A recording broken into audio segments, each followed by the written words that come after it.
Game Week 19 menyaksikan beberapa perlawanan telah berlangsung untuk Boxing Day kali ini. Benda yang mungkin dinanti-nantikan oleh fan-fan EPL, back-to-back matches guys. Kita sebagai fan memang akan rasa happy lah kan, sebab banyak match yang dapat kita tengok. Tapi bagi manager and players pula, masa untuk banana, korang tahu kan? Pisang mat.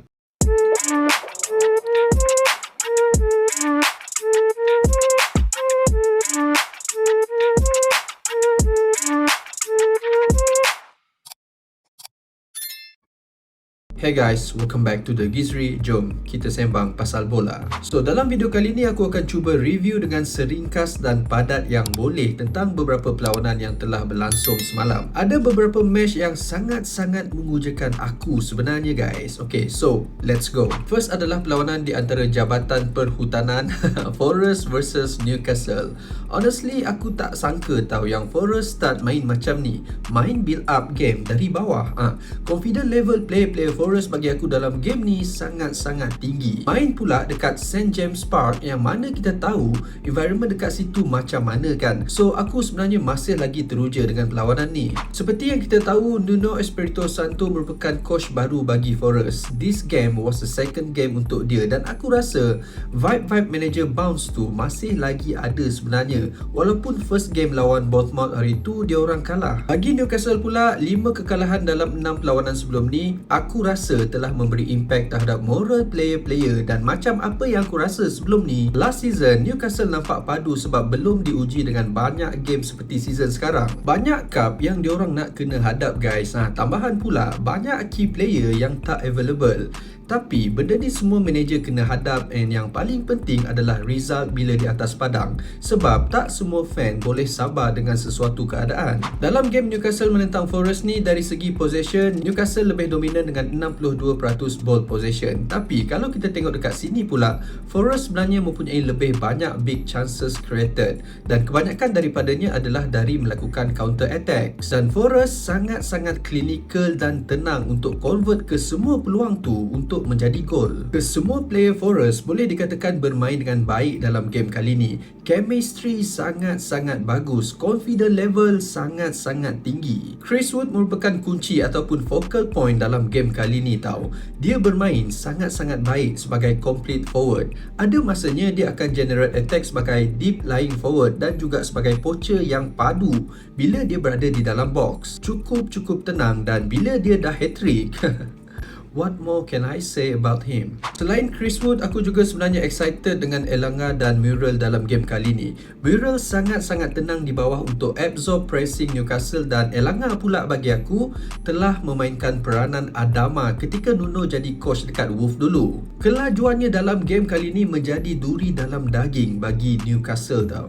Apa yang aku kagum dengan tactical low block Nuno kali ni adalah it's not about sekadar bertahan semata-mata, tapi kita nampak positioning player-player yang dah ready untuk melakukan fast transition. Bila bertahan, Forest akan lebih bermain dengan formation 4-4-1-1, dan Elanga adalah kunci untuk menghukum formation Highland Newcastle selain Chris Wood dah ready dekat depan. Kalau kita perhatikan, Chris Wood ni bukanlah seorang player yang laju. Cuma Newcastle tak well organised bila melakukan highline. Tak ada commanding centre back untuk command dekat belakang tu bila bermain highline macam ni. So get ready to rumble. Bagi Newcastle pula, setelah Forest mula bertahan secara compact dan sistematik, Eddie Howe telah memasukkan Wilson Joelinton yang mempunyai strength yang agak bagus dan cuba untuk membuat cross ke dalam box. Diorang mula bermain secara fizikal, cuma bagi aku Newcastle too predictable dalam game kali ni. Unbalanced threat, most of their attacking side mesti akan lebih di sebelah kanan, di sebelah Trippier guys. Bila kita tengok dekat sini, almost 80% yang diorang akan cuba attack di sebelah kanan, dan bagi aku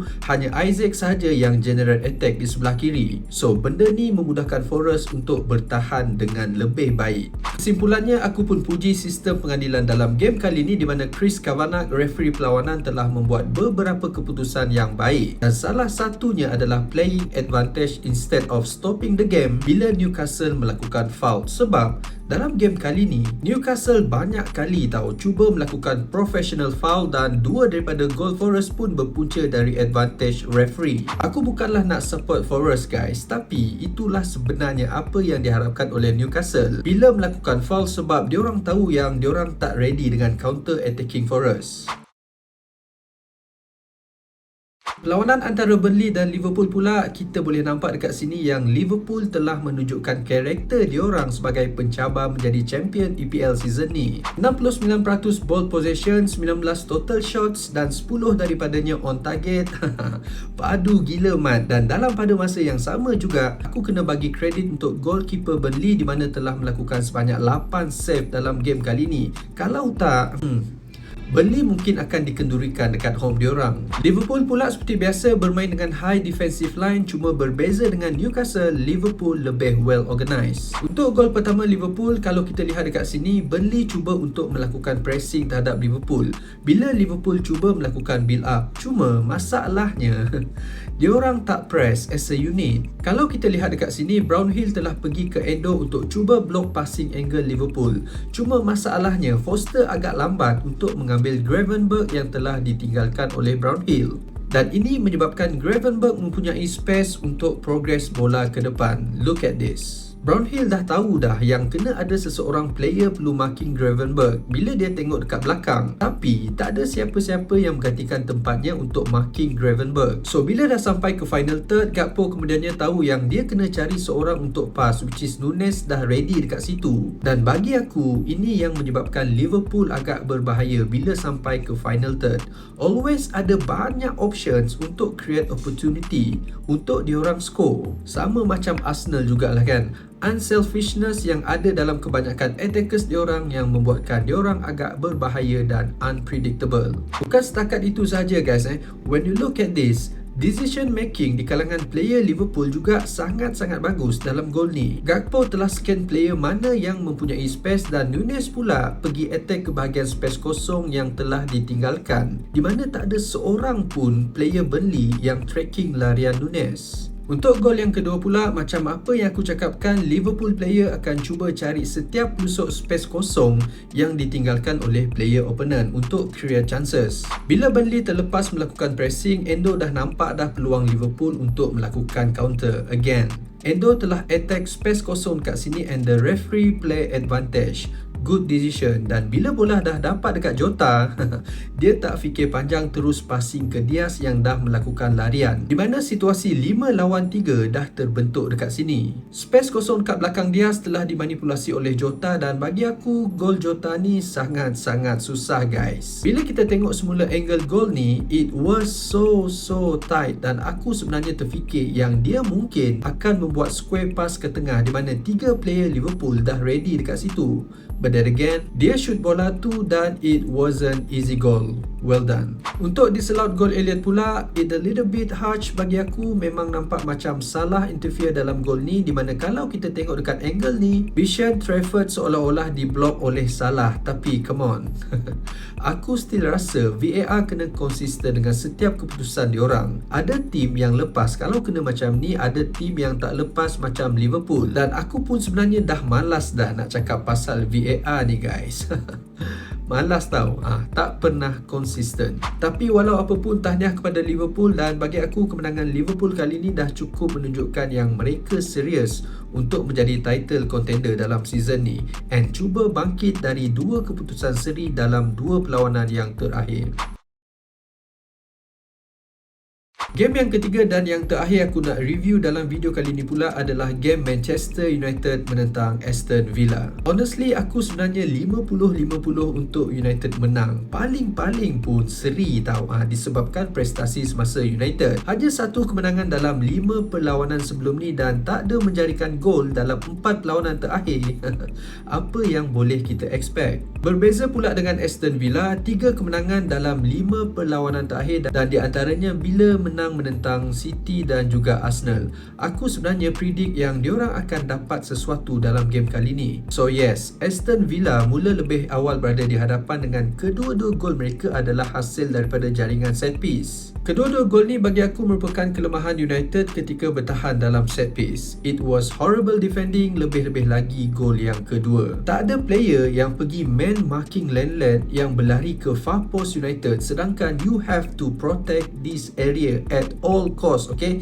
Anyway, bagi Aston Villa pula, mereka berjaya mengesan kelemahan United untuk bertahan dalam set piece kali ni dan telah berjaya memanipulasi keadaan. Job done buat Villa, dan untuk United pula, diorang kena segera untuk improve dalam set piece situation. Keseluruhan perlawanan nampak agak seimbang untuk ball possession, di mana United mempunyai sebanyak 46% ball possession, manakala Aston Villa pula dengan 54% ball possession. Dan kalau kita lihat dekat sini, sama seperti Newcastle juga, most of attacking side United tertumpu di sebelah Rashford. Unbalanced threat, cuma bezanya untuk United kali ini adalah switching side United ketika melakukan transition serangan dalam game ni banyak menjadi. Untuk disallowed gol Garnacho seperti contoh, Aston Villa telah membuat pressing kau-kau terhadap United. Cuma aku nampak ada improvement daripada United untuk melepasi pressing kali ni berbanding game-game diorang yang lepas. Bagi aku, ini adalah disebabkan kehadiran Eriksen dalam kawasan fasa 1 United dengan lebih kerap, di mana dia telah membantu United untuk membuat beberapa options dalam passing angle.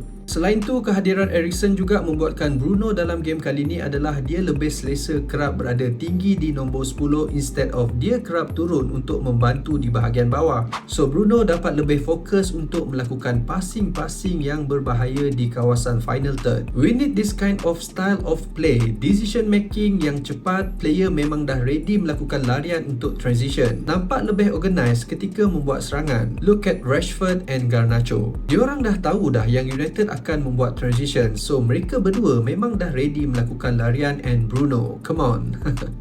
This is what we need from you, okay? Attack space kosong, pass and terus pass. Untuk gol pertama Garnacho pula, kita harus berikan kredit kepada Bruno Fernandes. Work rate yang sangat bagus, di mana dia telah berjaya intercept bola bagi United melakukan counter press. Situasi yang sama bagi aku, front three di hadapan dah ready melakukan larian dan Rashford akhirnya membuat low cross ke tengah dengan cepat. Dia macam kita main FIFA lah guys macam tu lah. Square pass ke tengah, we need more gameplay yang macam ni. Selalu cari peluang dan space kosong, dan sama juga macam Højlund dan Garnacho, perlu attack space kosong yang telah ditinggalkan. Well done guys. Untuk gol United yang kedua pula, again counter press daripada United, sama seperti gol yang pertama, cuma aku rasa kali ni nasib memang menyebelahi United. Cross ke tengah telah diblok, tapi bola tu melantun tepat ke arah Garnacho, and Garnacho shoot the ball deflected, nothing much that Martinez can do.